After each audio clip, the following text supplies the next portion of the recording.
Salam, saudaraku yang diberkati dan dikasihi oleh Tuhan kita Yesus Kristus. Semoga kita senantiasa diberkati kesehatan, kekuatan, dan keselamatan yang dari Tuhan. Kita bertemu kembali dalam program Pagi Menyapa dari GKJ Purworejo. Sebuah program perenungan sehari-hari tentang kehidupan orang-orang percaya yang dikomparasikan dengan firman Tuhan di dalam Alkitab.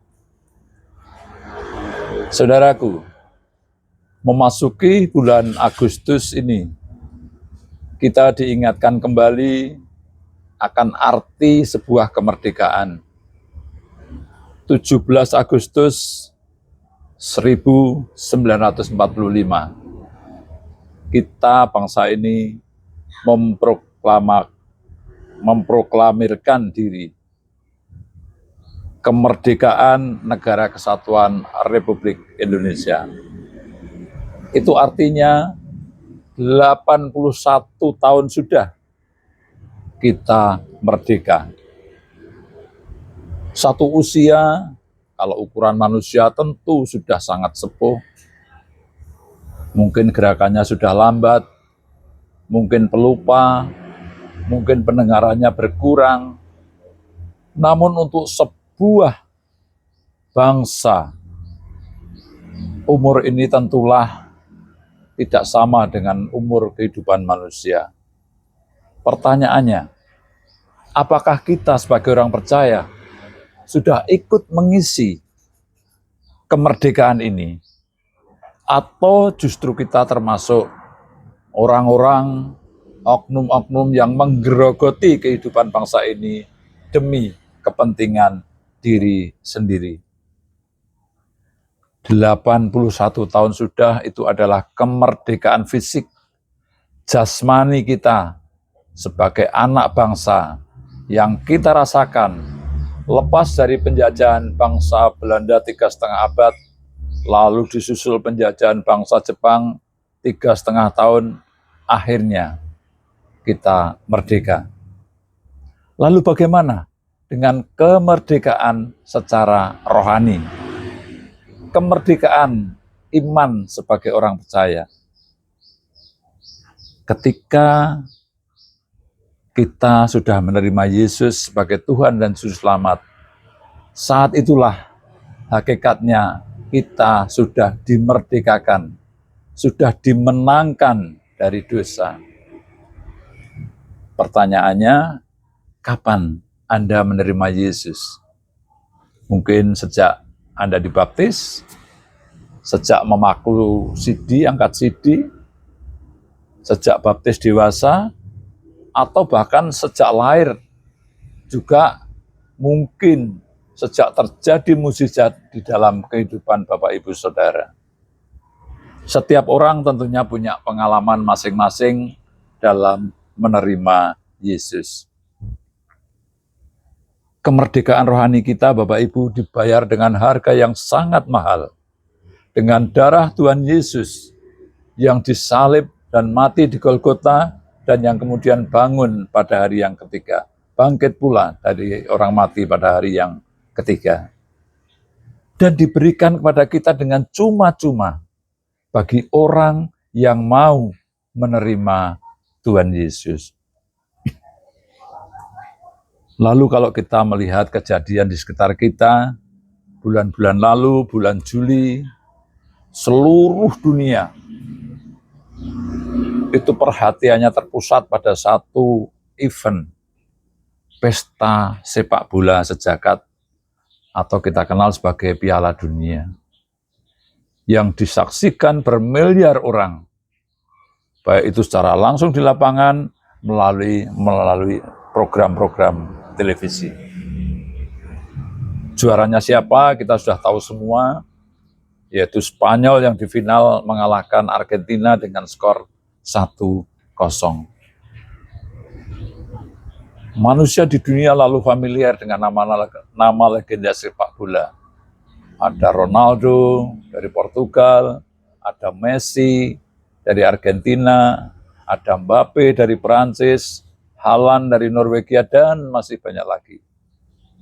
Dan semua pemain-pemain hebat itu adalah anak-anak Tuhan yang diberi talenta untuk bermain sepak bola dan menjadi terkenal.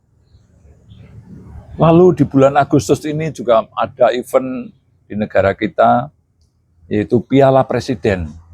Dan kita tahu bersama juaranya Persebaya, mengalahkan Persib juga dengan skor adu penalti.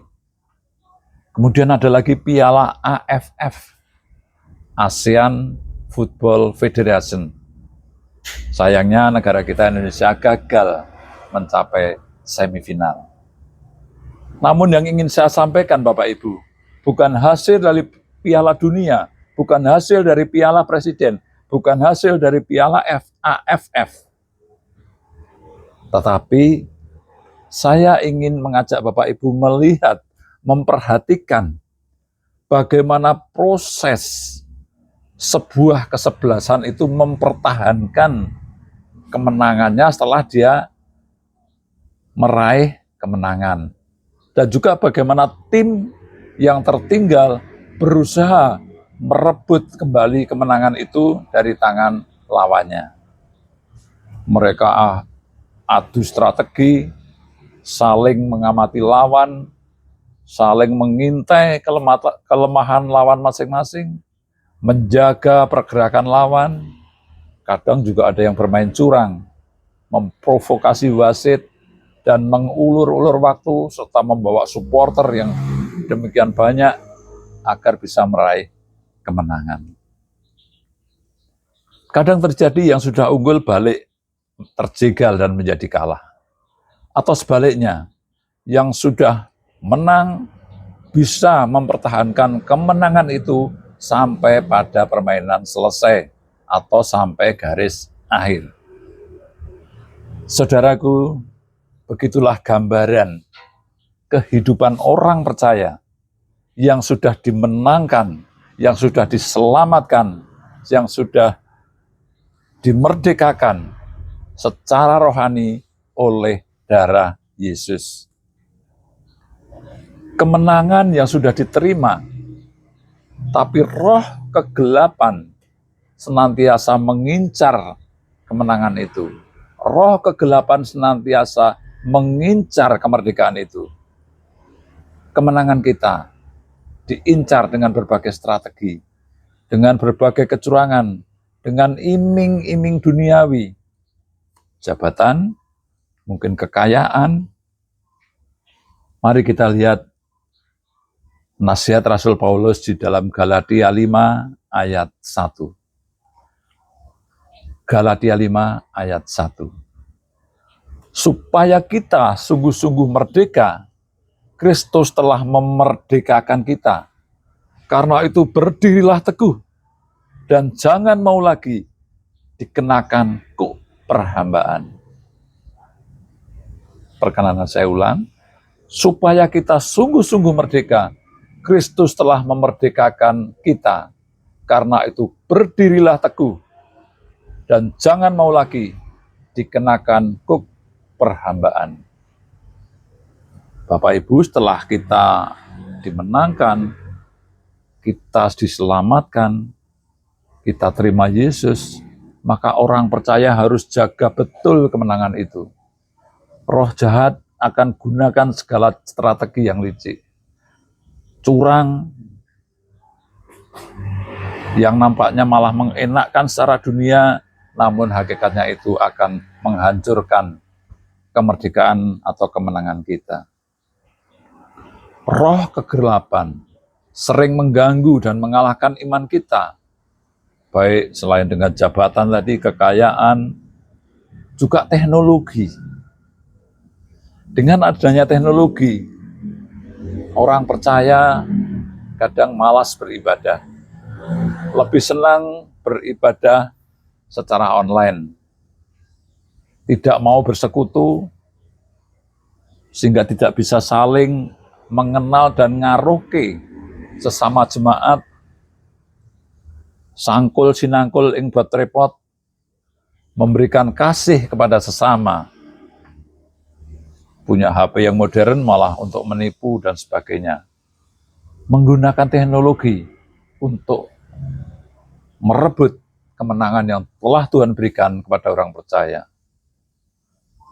Mari seperti nasihat Rasul Paulus, tetap berdirilah teguh. Jangan sampai kemenangan, kemerdekaan yang diberikan Tuhan Yesus direbut kembali oleh si jahat.